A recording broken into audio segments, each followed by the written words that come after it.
Welcome back to It All Counts, the podcast. Again, I'm Cuonzo Martin, and thank you all for joining me again. This has been a lot of fun. I'm excited about it. And this show we have today is one of the best. Whether we started or finished, this is one of the best that we'll have of all times. I have a great host, a phenomenal human being, my wife, Roberta Martin. How you doing? Good.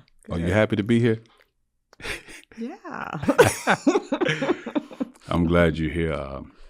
You're a phenomenal person. We have 3 children. I've told people about that, but you're the person behind the scenes that make us go. It's always been a joy to be with you. I've learned so much from you. So this is exciting for me, and hopefully we can do this often. I know your schedule's busy, ripping and running, but I hope we can do this often.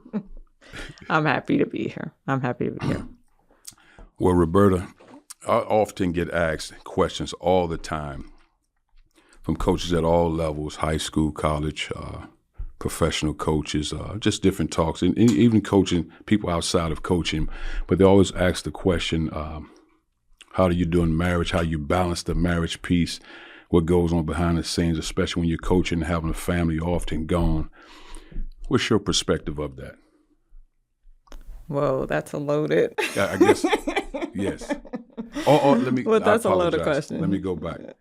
Let's let people know how we met. Okay. Okay, I'm going to be completely transparent and honest about how we met. Most of our friends and family know this story, but we met on the campus of Purdue University. It was the first weekend of our sophomore year of college. It was a custom that after whatever party that weekend, a lot of students would hang out at a place called Chauncey Hill on campus. And a group of my friends, we were sitting at a table in Arby's. And the first time I saw you, you were standing with a group of your friends, actually over a trash can, eating something. I don't remember what it was from Arby's. And I leaned over to one of my friends. I was like, I've never seen him before in my life. Who is that? And a friend of mine, her name is Hope. She said, I don't know him, but I know one of the guys that he's with. And I was like, okay. And then that was all that I know from that part of the story. But later on that night, which I'm assuming that Hope must have then told Cuonzo's good friend Brandon that, hey, my friend is checking your friend out. And Brandon must have come and told you. And Cuonzo approached me later in the parking lot, and he asked to speak to me. And I think from that point, the rest is history. Yeah, it's a great history, a fun time. And I remember it like that, too. So that was fun. Came up to you. And then the other part is what I do remember. Because of our schedules, we probably didn't talk for another week or so. Mm-hmm. And then when I finally called you and I said to you, I said, whatever the words were at the time, trying to be cool, I assume. But I said, Roberta, how you doing and all that? We were talking then. And you were like, well, I'm going to hang out with some of my girlfriends because it's my birthday. And I said, oh, yeah, it's your birthday? And then I said, it's my birthday too. You said, oh, here we go again. Here's a guy that he's trying everything to date me. And when I saw you that night, I showed you my ID, and our birthday is on the same day. It is actually on the same day. So September 23rd. September 23rd. So that's great. What do you think made our relationship work, and what made us compatible? Again, I think I usually tell people when they ask me that, it's such a loaded question because I don't do any kind of like psychological research of what makes people compatible. But I can only say what I think works between us. And I think pretty early on that we had a similar value set. I don't know how you feel about that, but I think we had a pretty similar value set. And going back to our college days, Cuonzo, and you might be able to tell the story better, is probably about your senior year. You started to get pretty involved in church and wanting to grow your faith. And I was a person who had grown up in a pretty strong faith household. I went to church all the time growing up. And so I think at that moment, we played off of each other, what I had known from growing up, what you were coming to be interested in. And later that year, we decided to, at the end of our senior year, to get married. But then as we got into our relationship, I think we realized we had a lot of different value sets. One is that neither of us were flashy people. So we didn't care about showcasing, what we had or who we were. Case in point, we didn't have a big wedding. We eloped. We didn't tell a soul, and people asked us, when they talk about how much it costs, that their weddings cost, I said, we paid pretty much $65 to get married. Wow. We went to the courthouse, paid $65 to get married, and I think we might have paid an extra $100 and some to get some gold bands that we wore as our wedding ring. So I think pretty early on, neither of us were caught up in the showing people how much we had or needing the celebration of other people with how much we had. So I don't know. What are your thoughts? I think for me, obviously, I thought you were a beautiful young lady at the time, but the balance of, I was so consumed with trying to be the best version of a basketball player I could become. So that took a lot of my time. Then in having a relationship with you and growing in that relationship, so that started to take time in a good way because you were career-driven as well. You were a successful student. And you were also working, so you were focused on what you were trying to do. But I think as we grew together, there were a lot of things. We both come from moms that had children at teens, very beautiful souls, both of those women, and our fathers weren't around like that. And I think for me, though we were similar in age, you taught me a lot of things. I mean, how to write a check in a checkbook, balancing your money, even though I didn't have a lot of money in college, but whatever I had, try to get a bank account, those sorts of things. Also, when I got an apartment off campus, because you already had one the year before, just the things I need to look for in an apartment. When you're paying bills, here's a better apartment right here. So certain things to look at. Also, as we grew, even though my classes were kind of scripted because I kind of understood it, you would assist in certain areas. Not that you would do the work for me, but you would assist in certain classes. This is one you need to take because you had foresight to see things that I couldn't see down the road because my whole mission was really just trying to make it, and I wasn't sure what making it meant. And that was my whole goal. But I thought you did a great job of teaching me a lot of life lessons at such a young age. Yeah. And, in reverse, I think the way you describe me is the way I see myself as pretty regimented. I like to look at plans and live pretty regimented. You, on the other hand, are a good balance for me because you're very goal-oriented and driven, whereas I'm more likely to be like, well, this is what the script says, and we should only do these 3 things. And you're like, no, we're going to reach for this. We're going to go for this. I'm going to, I'm going to be drafted by the NBA. I'm someday going to be someone who is nationally recognized for my talent. And so I think we were a good balance with each other. I can't remember the brand, but the cards, so my college basketball cards, so people would sell the cards and they would send me cards, 7,000 cards, 10,000 cards with my face on them, my stats and that sort of thing. And every card I sign, I send the box back, and they send us a check for how many we signed.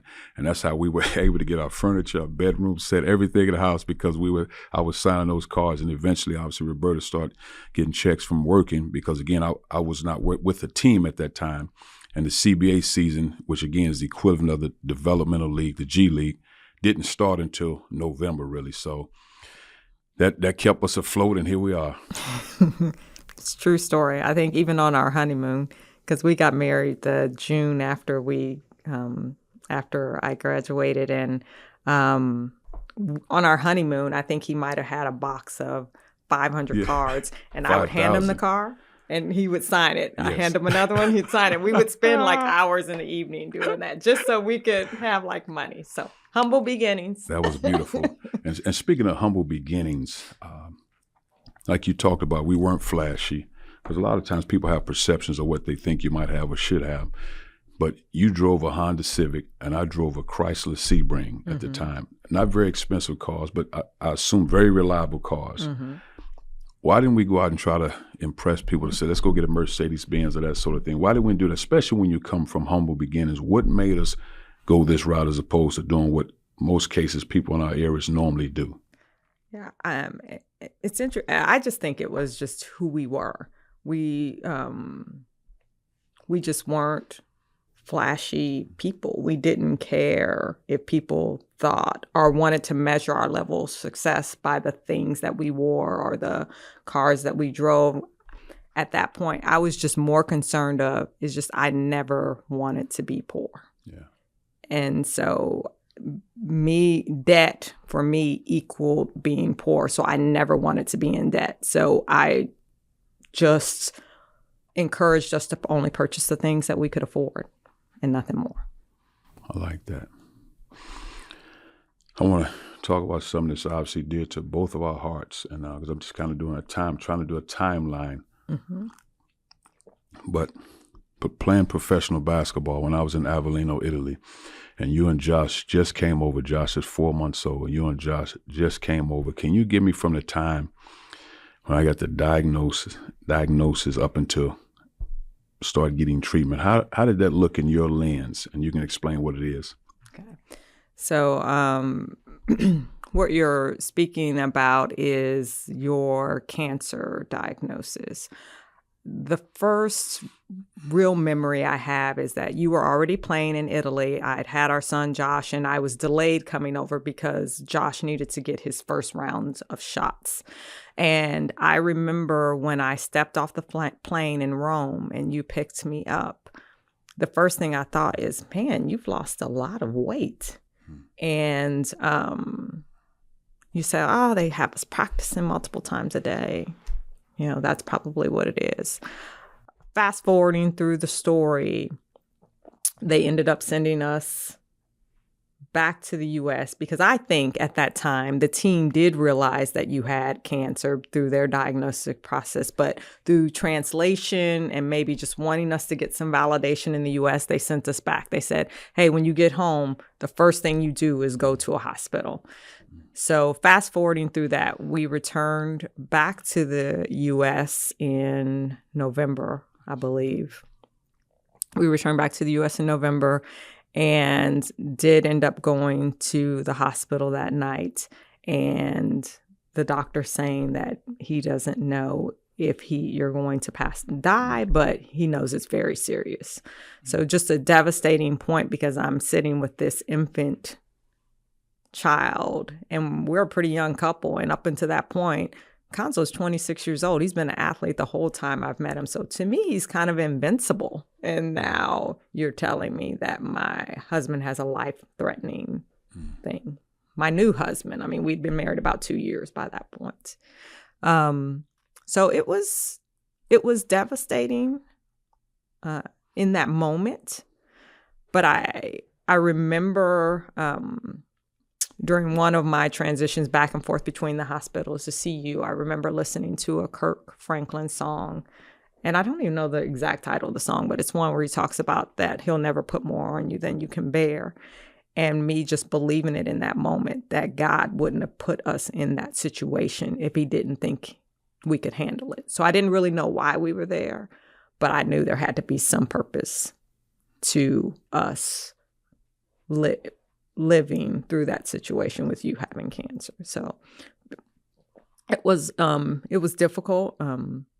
Fortunately, I was on leave of absence because I just had my son. So I was on a maternity leave anyway. So I was able to be with you during those instances, but it was jarring to say the least to go through the process, you getting chemotherapy. And in the office, you kind of develop these friendships with everybody who's getting cancer therapy at the same time. You know everybody, you know the nurses. It is kind of like a family. They knew Josh. They loved having Josh there because he was this baby adding energy. But then every once in a while, we'd come in, we'd be like, what happened to Mike? He didn't make it. You come back a couple weeks later, what happened to Beth?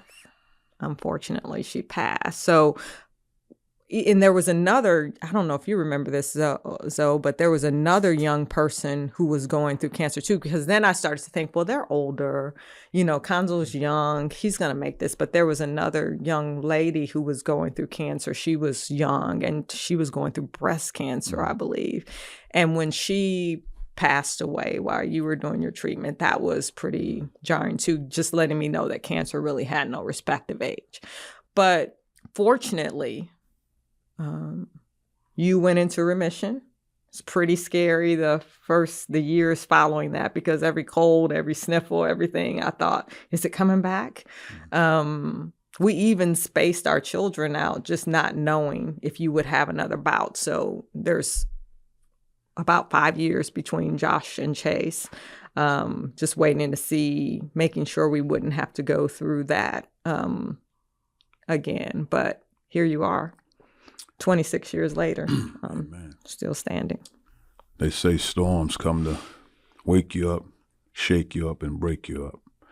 So at such a young age, at 24 years old, what made you stay the course? Because I loved you. Great answer. Great answer. I didn't really even see an option. Now, when I look back, with us having 28 years, I really, really love you. But back then, I thought our love was infinite. So it didn't even seem like an option. Of course, I was going to stay the course. This is the person I married. This is the person who was the father of my child. I mean, it was never even a question. I like that. When Dr.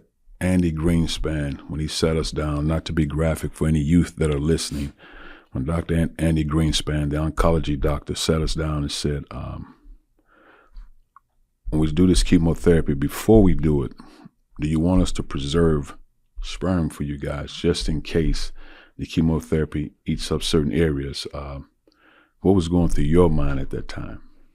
For me, I was just worried about your survival. I couldn't think about future kids because I could only think about you, and I wanted you to be here. So that wasn't important to me. I felt like we were fortunate because, to be transparent, when we first had Josh, I thought we were a little bit on the young side. I was 24, you were 26.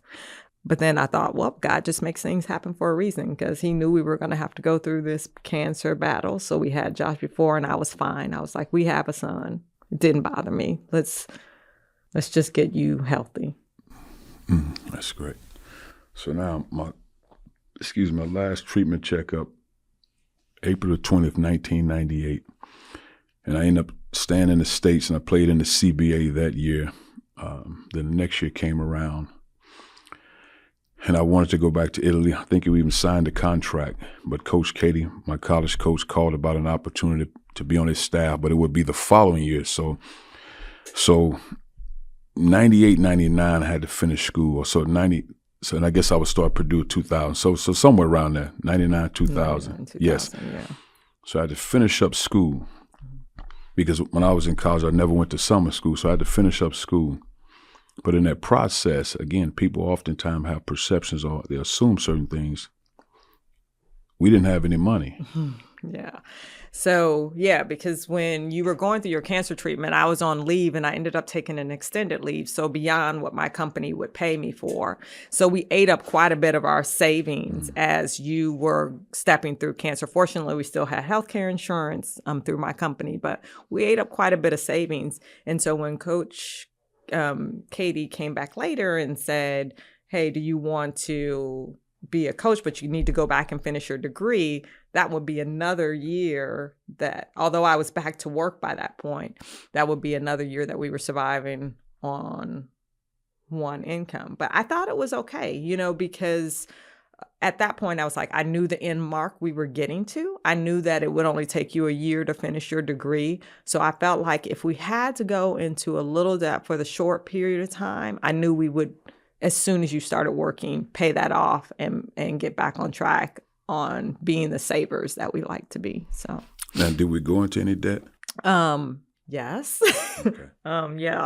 Because at that time, another thing during that period, I think now current athletes, like even if you go back later, the university will pay for your degree. At that time, that wasn't an option. So in addition to me working, paying for daycare, paying for our mortgage, we also had to pay for your schooling. Yes. So I had to pay for a year of tuition. So that year, I think we ended up going into about $20,000 worth of debt when you went back to school. But the bright side is that as soon as you started coaching at Purdue, that was our number one mission, to pay off that debt. And I think it took us about a year to pay that debt off. But then we were back on track to being the savers we were. God is amazing. Yeah. So you were very successful in the corporate world, downtown Eli Lilly. Do you remember, which I know you do, that 4-year span when we lived in Indianapolis? For those that don't know, Indianapolis from Purdue, West Lafayette is about an hour each way. So my last 4 years at Purdue, I would drive an hour each way, again, for 4 years, because Roberta worked downtown Eli Lilly, so we had a home in Indianapolis, and I would go back and forth. Can you describe how we had to be like on assignment, clockwork, with precision to make those days work with children? Yeah. Young marriage at its finest, right? Because you're trying to balance. So you got two careers. Those really going after being a college coach. I'm really going after being in corporate leadership.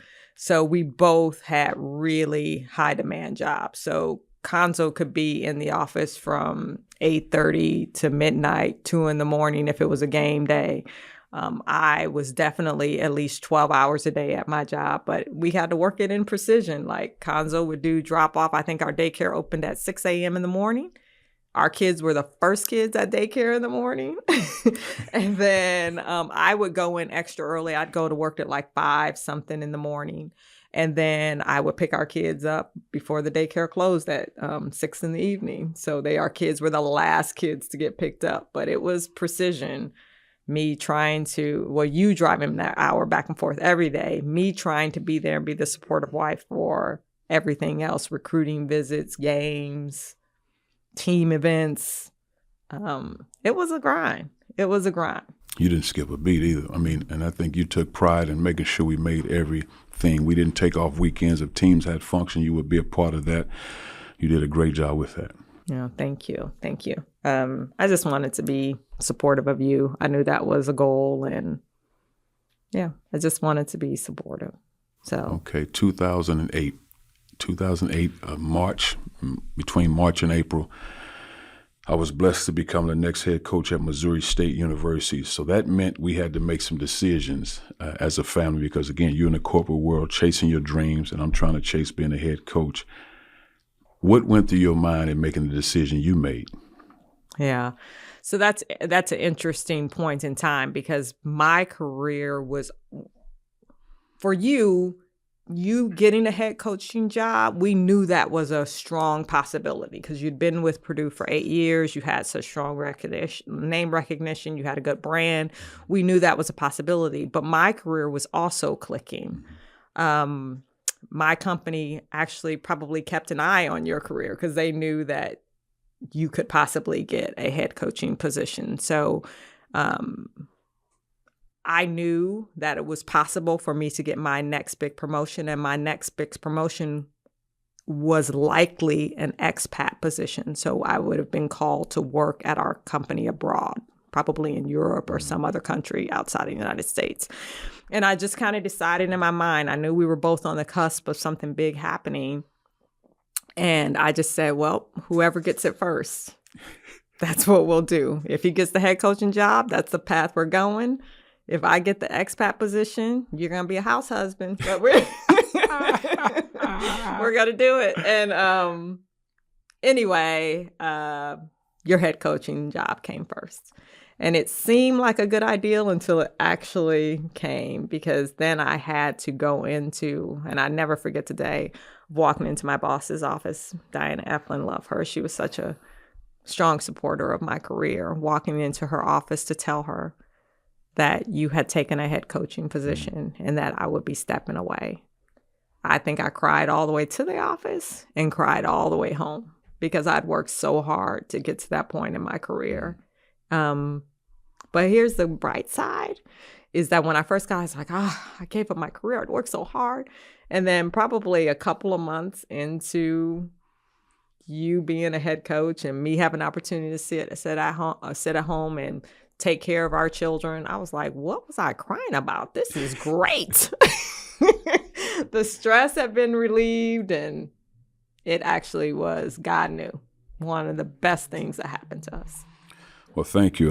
That makes me feel good, and I enjoy taking care of you and providing for our children and our family, amongst other people. But this is a truly blessing because, again, I don't take for granted the sacrifice you made, because that's not an easy one. But you were committed to us as a family. You were committed to me from the time you were, 19 years old. A lot of fun in coaching, ups, downs, highs, and lows in coaching. It's taken us truly all across the world. Maybe we need to hit one or two other continents we haven't hit, but it's done phenomenal things to our family. But 2022, ending at Mizzou, can you talk about your experience leading up to that, the firing at Mizzou, and how you saw me in all of that? Because again, it's oftentimes you can think what you think as an individual, but how did you see it? Because you've seen me for years. Yeah. And I think just stepping back just a little bit, just to give all that time between you getting your first head coaching job to wrapping up your career at Mizzou, I had seen us go through all kind of super highs and super lows in the business. It's kind of an emotional roller coaster. Lots of great things. As you said, we got to see the world. It was fun because we got to come and see you. We, meaning me and our children, got to come see you at work. We were able to be involved. I loved and appreciated a lot of things about you being a coach. But after you had done it for 20 years, I guess 22 years. 22. Yeah, 22 years. Probably a couple of years before, probably at year 19, I began to not love the life as much as I did. I hated that so many people had an opinion every day, all day, about how my husband was doing his job, whether he was winning tons of games or he had lost something that people didn't expect. I got tired of hearing it. And I wasn't even a person who followed blogs or anything like that. People would just come up and share these things. It started to wear on me. And I knew how volatile the coaching business was. So I'd started to prepare our family for the moment that you stepped away from coaching. So I had already thought, where do I want to live long term if coaching wasn't a factor? And you and I began to spend dinners just talking about the cities we love, what kind of house we would want to do, all of those details. So long before, I guess that was April or March of 2022, I'd begun to think about what our life would be and prepare us in such a way that we were both financially ready as well as mentally ready to do that. So, long-winded answer to get back to your question of that moment. How did I feel, or how did you feel? So, how I felt like, okay, I've been preparing for this for years. What are we going to do? I think the more emotional part was me watching you through it, because I knew you had worked very long to become a head coach and to be a good head coach and somebody with such a strong brand in the coaching business. And for someone to say that, or for a university to say, is that we just don't think you're a good fit here anymore. It was disheartening to watch what you had worked so hard for, knowing that you would have to do something different. And so I was just, mindful of that you were going through that emotional piece. Now, through the first couple of weeks, I don't know what you saw, but through the first couple of weeks, I think the hustle and bustle of the transition probably took us through it. I don't know. What do you think? Like, it's just through us relocating, we had decided that we wanted to move to Florida. And then we ultimately decided on Orlando, which, by the way, is the place we honeymoon. So it's just funny how life comes full circle. I don't know. What do you think? How do you think that transition was? For me, going, because I've said this before in different rooms, but it seems like when I left East St. Louis at 18, it's like I've been running full speed and just with no time to stop and slow down and just should be able to live life and enjoy life. Because I've always been a guy, whenever I try to do, I give my heart and I really care and I value, especially in coaching with dealing with young men. You just pour everything you got into them to it's nonstop. Because I think in coaching, you have to be their eyes for the next 20 years. They can't see what they have sight, but you have to have the vision to see what they can't see. So for me as a coach, it was always developing young men the best way I could. I mean, touching their lives, touching their souls, and just having them, man, let me help you with this. I know it looks like this right now, but here's what you got to see. So I was consumed with seeing young men be successful. And for me, really, I love competing. I love being around staff. I love practicing. I love all those things. And I didn't never really have to look up at the scoreboard. Of course, there's wins and losses, but if I knew a young man was making success on and off the court, then that was progress for me. That gave me joy. And it just really, it was a time for me to just breathe, say, thank you. Thank you. Thank you. And I just started thanking God because I knew the next assignment would, and I had to be prepared for the next assignment because it's, again, my purpose, still my purpose, and just really understanding. As you know, I was trying to do so many different things, so many calls coming all kind of ways, and I never really spoke about the transit. It was time to move on. It was time to move on. That was no big deal. That's part of the world we live in. For me, as always, it was making sure you were okay, because for some reason in my mind, I still see you as the 19-year-old girl. I felt like we started dating. I got to be able to make sure I take care of her.